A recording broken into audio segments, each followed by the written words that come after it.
அமானுஷம் பார்க்கணும்னா கோவலம் அமாவாசைக்கு வந்தீங்கன்னா நம்ம அமானுஷத்தை எப்படி அங்க என்னென்ன இருக்கு பேர் என்னன்னா விசாசனா. என்னுடைய பேர் வைக்கிறதுக்கு எனக்கு இஸ்லாமியர் ஆகணும்னு சொன்னா சுன்னத் பண்ணணும். அந்த காலகட்டத்தில் அடுத்த நேரம் சாப்பாட்டுக்கு கூடி இல்லாத நாங்க இருந்த வறுமையில இருந்த காலம் அது. கால நேரமா என்னவோ தெரியாது, யாரும் எனக்கு உதவி பண்றதுக்கு வரல. பள்ளிவாசல்ல தொழுதுட்டு வர்றேன், நீங்க எங்கேயும் நில்லுங்க அப்படின்னு சொல்லும்போது இல்ல நானும் தொழுதுட்டு வர்றேன், நானும் உங்க கூட வர்றேன் அப்படின்னு சொல்லும்போது அவர் சொன்ன ஒரு விஷயம், சுன்னத் பண்ணாத நீங்க தொழுக வர முடியாது அப்படின்னு சொல்லும்போது நான் வெளியில அவருடைய கைப்பையை வச்சுக்கிட்டு அழுதுகிட்டு நின்றுட்டு இருந்தேன்.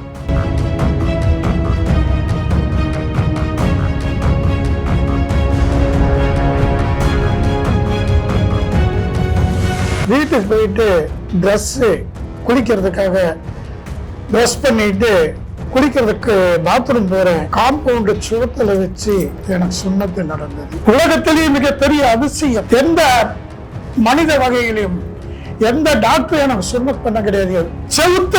செவுத்துல காம்பவுண்ட்ல வச்சு தன்னை போல அந்த டவல் ஒதுங்குது. அம்மா கோச்ச கூடாது. அந்த ஆண்குறி அந்த செவுத்துல உறைஞ்சி இந்த காளி சிவன் யாரா இருந்தாலுமே மறைபொருள் தான், அகோரிகள் அப்படின்றத மிகைப்படுத்திக்கிற ஒரு விஷயம்.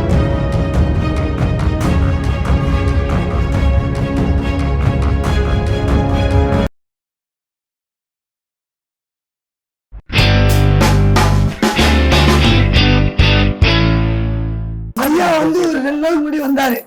அப்ப நான் வந்து அச்சல்பாக்கம் மருவத்தூர் தாண்டி அச்சல்பாக்கத்துல எங்க தர்கா ஒன்று இருக்கு. எப்பவுமே அங்கதான் உட்காருவேன். இவங்களோட ஃப்ரெண்ட்ஸே யாரோ சொல்லியிருக்காங்க, சங்கிலி பாப்பான்னு ஒருத்தர் போய் சந்திக்கலான்னு சொல்லிட்டு ஐயா வந்தார். நான் தர்காவில் உட்காந்தேன்னா என்னை பார்க்க பல பேர் வருவாங்க. அதாவது நான் வந்து என்னோட வேலை செத்து போய் 3 மாதம் ஆனாலும் சரி அவங்கள கூப்பிட்டு பேச வைக்க முடியும்.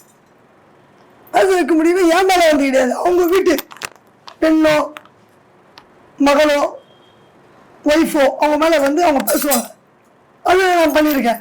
அதே மாதிரி அவங்க வீட்டில் ஏதாவது செய்வினை கோளாறு பேய் பிசாசுன்னா கண்ணுக்கு எடுத்துக்காட்டும். இது வந்து எனக்கு இறைவன் கொடுத்த மிகப்பெரிய ஒரு என் காலிசா அலி மஸ்தான் பீர் கரமத் கரீமுல்லா ஷா காதிரி என் குருநாதர் கொடுத்த பெரிய கிஃப்ட். எங்க அம்மா அப்பா அந்த எப்படி சொல்லுவாங்க வசீலான்னு சொல்லுவாங்க, அந்த ஒரு இதுதான் எனக்கு வந்து இந்த அளவுக்கு நான் நிற்கிறேன். கெட்ட வேலை கோடி ரூபாய் கொடுக்கலாம் செய்ய மாட்டேன். என்னால் முடிஞ்சது நல்லது செய்வேன், பைசா வாங்குவேன், அன்னதானம் போடுவேன். நான் பைசா வாங்காமல் பண்ண முடியாது, பைசா வாங்குவேன், அன்னதானம் போடுவேன். என்னை பார்க்க வரவங்க எங்கே வரணும்னா மேல்மர் உத்தூர் அச்சரப்பா. என்னோட நம்பர் 6383341650. இதோட அமானுஷம் பார்க்கணும்னா கோவலம் அமாவாசைக்கு வந்தீங்கன்னா நம்ம அமானுஷத்தை எப்படி அங்க என்னென்ன இருக்கு பேர் என்னன்னா விசாசனா அங்க எப்படி பூஜை பண்றோம் அதெல்லாம் ஐயா. கடவுளோட உத்தரவுப்படிதான் சம்பத்தா இருந்த நீங்க பாபாஜியா உருமாறி இருக்கீங்க. ஆமா சொல்லலாமா? ஆமா கண்டிப்பா. இப்ப எனக்கு வந்து மகான்கிட்ட வந்து பேச தெரிஞ்சதுனால ஒரு அற்புதமான கேள்வி. இது எல்லாருமே நல்ல உன்னிப்பா கவனிக்கணும். சம்பத்குமார் அப்படின்னு சொல்லக்கூடிய நான் இஸ்லாமியர் ஆனதுக்கு அப்புறம் என்னுடைய பேர் வைக்கிறதுக்கு எனக்கு தெரியாது. அப்படி வந்து இந்து இஸ்லாமியர் ஆகணும்னு சொன்னா சுன்னத் பண்ணணும். சுன்னத் பண்ணணும் அப்படின்னு சொன்ன சுன்னத் பண்ணதுக்கு அப்புறமேலே கிட்டத்தட்ட 1 மாசத்துக்கு மேல 40 நாள் அவங்க வந்து ஓய்வு எடுத்துக்கணும் அப்படின்னு சொன்னால் வீட்டுள்ளேயே தான் இருக்கணும், வெளியில கூட போக முடியாது. அந்த காலகட்டத்தில் அடுத்த நேரம் சாப்பாட்டுக்கு கூடி இல்லாத நாங்க இருந்த வறுமையில இருந்த காலம் அது. அப்படி இருக்கும்போது சில பள்ளிவாசல்களுக்கு போய் எங்க கஷ்ட சூழ்நிலைகளை சொல்லும் போது என்னுடைய கால நேரமா என்னவோ தெரியாது, யாரும் எனக்கு உதவி பண்றதுக்கு வரல, யாரும் எனக்கு உதவியும் மனித வகையில யாரும் எனக்கு உதவி பண்ணல. இது எனக்கு கடுமையான ஒரு காலம். அந்த நேரத்துல ஒரு இஸ்லாமிய நண்பர் எனக்கு ஒரு 10,000 ரூபா கொடுத்து உதவி பண்ணியிருந்தார் கஷ்ட காலத்துல. அப்ப அவர் வந்து தொழுகைக்கு அவர் உள்ள பள்ளிவாசல்ல தொழுதுட்டு வர்றேன், நீங்க எங்கேயும் நில்லுங்க அப்படின்னு சொல்லும்போது இல்ல நானும் தொழுதுட்டு வர்றேன், நானும் உங்க கூட வர்றேன் அப்படின்னு சொல்லும்போது அவர் சொன்ன ஒரு விஷயம், சுன்னத் பண்ணாத நீங்க தொழுக வர முடியாது அப்படின்னு சொல்லும்போது நான் வெளியில அவருடைய கைப்பையை வச்சுக்கிட்டு அழுதுகிட்டு நின்றுட்டு இருந்தேன். நான் தொழுவணும் போல் ஆசை இருக்கு, ஆனா எனக்கு வசதி இல்லை, சுன்னத் பண்ணி ஓய்வு எடுக்கக்கூடிய அளவுல எனக்கு பொருளாதாரம் இல்லை அப்படின்னு சொல்லிட்டு நான் அழுதுகிட்டு இருந்த நேரத்தை அவர் தொழுதுட்டு வந்துட்டாரு. அப்புறம் அவரும் நானும் பேசிட்டு விடை கொடுத்து பிரிகிறோம். அவர் கிளம்பிட்டாரு. நான் வீட்டுக்கு போறேன். வீட்டுக்கு போயிட்டு ட்ரெஸ்ஸு குளிக்கிறதுக்காக ப்ரஷ் பண்ணிட்டு குளிக்கிறதுக்கு பாத்ரூம் போறேன். டவல் கட்டிட்டு இருக்கிறேன். குளிக்க போகும்போது காம்பவுண்ட் சுவத்துல வச்சு எனக்கு சுண்ணத்து நடந்தது. உலகத்திலேயே மிகப்பெரிய அதிசயம். எந்த மனித வகையிலும் எந்த டாக்டரும் எனக்கு சுண்ணத் பண்ண கிடையாது. நான் இது இந்த நேரத்தில் இது கடுமையா நான் சொல்ல வேண்டிய ஒரு செவுத்துல காம்பவுண்ட்ல வச்சு தன்னை போல அந்த டவல் ஒதுங்குது. அம்மா கோச்சக்கிடக்கூடாது. அந்த ஆண்குறி அந்த செவுத்துல உறைஞ்சி சுண்ணத்தை நடக்குது. மாஷா அல்லாஹ். இறைவனுக்கு நான் ரொம்ப நன்றி உள்ளவனாக இருக்கிறது காரணம் இதுதான். அதனால தான் இன்னைக்கு பல 100 பேருக்கு என்னை நாடி வர்ற அத்தனை பேருக்கும் இஸ்லாமியர்களுக்கு நான் இலவசமாவே அந்த செலவை ஏற்றுக்கிட்டு சுண்ணத்தினுடைய இது இந்துக்கள் இந்துக்களுக்கு என்ன தேவையோ அதை செய்யறேன். கிறிஸ்தவர்கள் அவங்களுக்கு என்ன உதவி வேணும் அதை நான் செஞ்சுட்டு இருக்கிறோம். உங்க வாழ்க்கையில ரொம்ப அதிசயத்தை நிகழ்த்திருக்கிறாருன்னு எங்களால புரிஞ்சுக்க முடியுது, அதை உணரவும் முடியுது. மக்களுக்கு பலவிதமான கஷ்டங்கள் இருக்கு. சிலருக்கு மன கஷ்டம், சிலருக்கு பண கஷ்டம், சிலருக்கு ஆரோக்கிய குறைபாடு அப்படின்னு இருக்கு. எந்த மாதிரியான பிரச்சனைகளுக்கு உங்களை சந்திக்க வரலாம்? அப்படி சந்திக்க வரதால எந்த இடத்துக்கு வரலாம்? அதான் நாங்க மறுபடியும் திரும்ப சொல்றேன், நாங்க குறியோ ஜாதகமோ பேராசியை பார்க்கறது இல்லை. இறையருள் ஒன்னால மட்டும்தான் உண்மையான வழிபாட்டை பயன்படுத்த முடியும்.